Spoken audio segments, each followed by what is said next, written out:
قریش کے دونوں نمائندے نجاشی کے دربار میں پہنچے اور قیمتی تحائف ان کی خدمت میں پیش کرنے کے بعد عرض کی، بادشاہ سلامت، ہم ملک عرب کے رہنے والے ہیں اور ایک درخواست لے کر آپ کی خدمت میں حاضر ہوئے ہیں۔ امید ہے آپ اسے شرف قبولیت بخشیں گے۔ عرض یہ ہے کہ آپ کی سلطنت میں ہماری قوم کے چند شرپسند عناصر راہ فرار اختیار کرتے ہوئے یہاں آ کر آباد ہوئے ہیں۔ وہ ایک ایسے دین کے علم بردار ہیں جسے نہ آپ جانتے ہیں اور نہ ہی ہم۔ ہمارے دین سے وہ منحرف ہو چکے ہیں اور آپ کے دین کو بھی قبول نہیں کیا۔ ہمیں آپ کے پاس سرداران قریش نے بھیجا ہے اور یہ بھی قریش خاندان سے تعلق رکھتے ہیں۔ ہمیں بھیجنے والوں میں ان کے باپ، چچا اور خاندان کے دیگر افراد شامل ہیں۔ ان سب کا مطالبہ ہے کہ از راہ کرم ان سب کو ہمارے حوالے کر دیں۔ وہ خوب جانتے ہیں جو انہوں نے فتنہ برپا کر رکھا ہے۔ ان کی پوری بات نہایت اطمینان کے ساتھ سن کر نجاشی نے اپنے وزراء کی طرف دیکھا اور ان سے رائے طلب کی۔ سب نے بیک زبان یہ کہا، بادشاہ سلامت، ہماری رائے کے مطابق یہ دونوں سچے ہیں۔ ان کی قوم زیادہ بہتر جانتی ہے، وہ ان کی کارروائیوں سے بخوبی واقف ہیں۔ بہتر یہی ہے انہیں واپس لوٹا دیا جائے، وہ خود ہی ان سے نبٹ لیں گے۔ بادشاہ وزراء کی بات سن کر آگ بگولا ہو گیا اور گرجدار آواز میں کہا، بخدا میں اس وقت تک انہیں کسی کے سپرد نہیں کروں گا جب تک انہیں اپنے پاس بلا کر صحیح صورتحال کو معلوم نہ کر لوں۔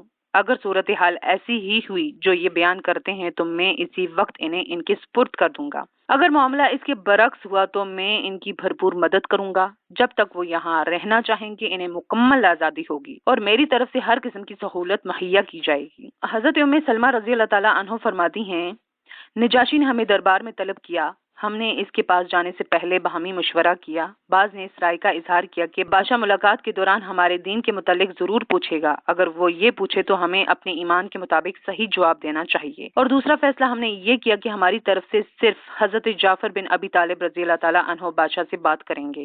حضرت ام سلمہ فرماتی ہیں، ہم نجاشی کے پاس پہنچے تو وہاں بہت سے علماء مذہبی کتابیں کھولے بادشاہ کے دائیں بائیں بیٹھے ہوئے تھے۔ ہم نے دیکھا وہاں قریش کے دونوں نمائندے عمر بن عاص اور عبداللہ بن ابی ربی موجود ہیں۔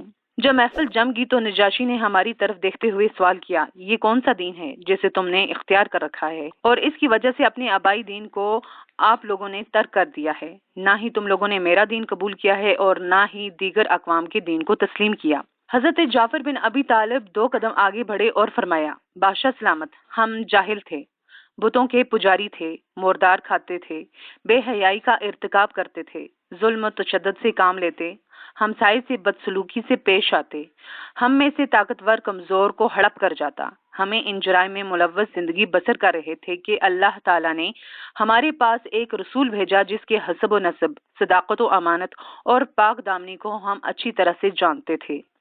اس نے ہمیں ایک اللہ کی طرف دعوت دی کہ ہم اس کی توحید کا اقرار کریں، اسی کی عبادت کریں، بتوں کی عبادت سے کنارہ کشی اختیار کریں۔ نیز اس نے ہمیں سچ بولنے، امانت ادا کرنے، صلہ رحمی سے پیش آنے اور ہمسایوں سے احسن سلوک کا حکم دیا، اور ساتھ ہی بے حیائی، کذب بیانی، یتیموں کا مال کھانے اور جملہ حرام چیزوں سے مکمل طور پر اجتناب کرنے کا حکم دیا۔ پاک دامن عورتوں پر تہمت لگانے سے منع کیا اور ہمیں یہ بھی حکم دیا کہ ہم ایک اللہ کی عبادت کریں اور اس کے ساتھ کسی کو شریک نہ ٹھہرائیں۔ ہمیں نماز قائم کرنے، زکوٰۃ ادا کرنے اور رمضان کے روزے رکھنے کا حکم دیا۔ ہم نے رسول اللہ صلی اللہ علیہ وسلم کی صداقت کا اعتراف کیا، آپ پر ایمان لائے اور جو بھی آپ نے حکم دیا ہم نے سر تسلیم خم کیا۔ جو آپ نے ہمارے لیے حلال قرار دیا ہم نے اسے حلال سمجھا اور جسے حرام قرار دیا اسے ہم نے حرام سمجھا۔ بادشاہ سلامت، ہماری اطاعت شاری کا منظر دیکھ کر ہماری قوم کے افراد ہمارے دشمن بن گئے، ہمیں اذیت ناک سزائیں دی گئیں تاکہ ہم توحید سے پھر کر دوبارہ شرک کی دلدل میں پھنس جائیں۔ جب انہوں نے ظلم و ستم کی انتہا کر دی، ہم پر عرصہ حیات تنگ کر دیا تو ہم عافیت کی تلاش میں آپ کے اس ملک کی طرف آئے۔ یہاں آ کر اطمینان کا سانس لیا، ہم امید رکھتے ہیں کہ آپ کے ہوتے ہوئے ہم پر کوئی ظلم و ستم نہیں ہوگا۔ حضرت ام سلمہ فرماتی ہیں، نجاشی حضرت جعفر بن ابی طالب کی باتوں سے بہت متاثر ہوا اور کہنے لگا، آپ کے پاس کوئی ایسا پیغام ہے جو اللہ تعالیٰ نے رسول اللہ صلی اللہ علیہ وسلم پر نازل کیا ہو؟ آپ نے کہا، ہاں۔ اس نے مطالبہ کیا کہ مجھے یہ کلام پڑھ کر سناؤ۔ حضرت جعفر نے ان آیات کی تلاوت کی جن کا ترجمہ یہ ہے، ذکر ہے اس رحمت کا جو تیرے رب نے اپنے بندے زکریا پر کی تھی، جبکہ اس نے اپنے رب کو چپکے چپکے پکارا۔ اس نے عرض کیا، اے پروردگار، میری ہڈیاں گل گئی ہیں اور سر بڑھاپے سے چمک اٹھا۔ اے پروردگار، میں کبھی تجھ سے دعا مانگ کر نامراد نہیں رہا۔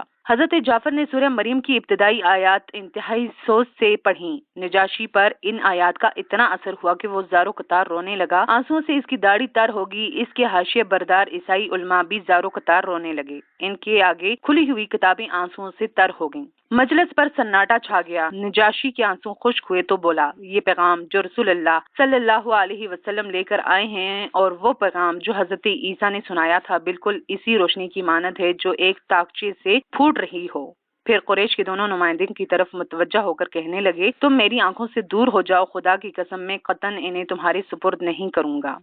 حضرت ام سلمہ بیان کرتی ہیں، جب ہم کامیاب و کامران ہو کر نجاشی کے دربار سے نکلے تو عمر بن عاص ہمیں مرغوب کرنے کے لیے دھمکی کے انداز میں کہنے لگا، کل میں نجاشی کے پاس آؤں گا اور ان مسلمانوں کے متعلق ایسی باتیں بتاؤں گا کہ جس سے اس کے غیظ و غضب کی کوئی انتہا نہ رہے گی۔ جب دوسرا دن ہوا تو عمر بن عاص نجاشی کے دربار میں حاضر ہو کر کہنے لگا، بادشاہ سلامت، یہ لوگ جنہیں آپ نے یہاں پناہ دی ہے عیسیٰ علیہ السلام کے متعلق عجیب و غریب نظریہ رکھتے ہیں۔ ان کو بلائیں اور پوچھیں کہ عیسیٰ بن مریم علیہ السلام کے متعلق ان کا کیا نظریہ ہے۔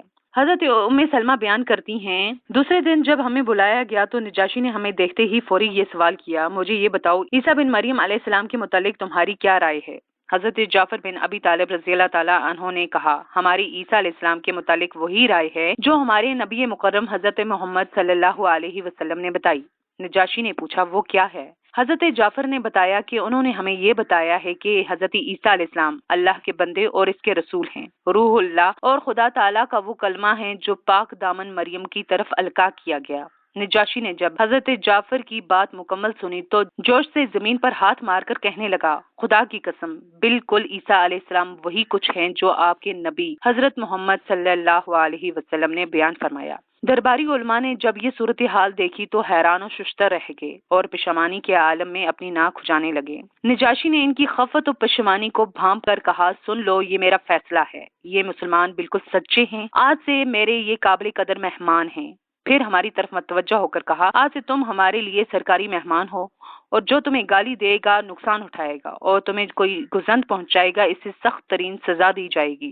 خدا کی قسم، مجھے تم سونے چاندی کے خزانوں سے بھی زیادہ عزیز ہو۔ پھر نجاشی قریش کے دونوں نمائندوں کی طرف قہر آلود نگاہوں سے دیکھتے ہوئے بولا، جاؤ، میری آنکھوں سے دور ہو جاؤ۔ درباریوں سے کہا کہ ان کے تحائف واپس کر دو، ہمیں ان کے تحائف کی کوئی ضرورت نہیں۔ حضرت ام سلمہ رضی اللہ تعالیٰ عنہا بیان کرتی ہیں کہ عمر بن عاص اور عبداللہ بن ابی ربیع بڑے ذلیل و خوار ہو کر بے آبرو ہو کر نجاشی کے دربار سے نکلے اور ہمیں ہر طرح کی سہولت میسر آئی، نہایت باوقار اور عزت سے زندگی بسر ہونے لگی۔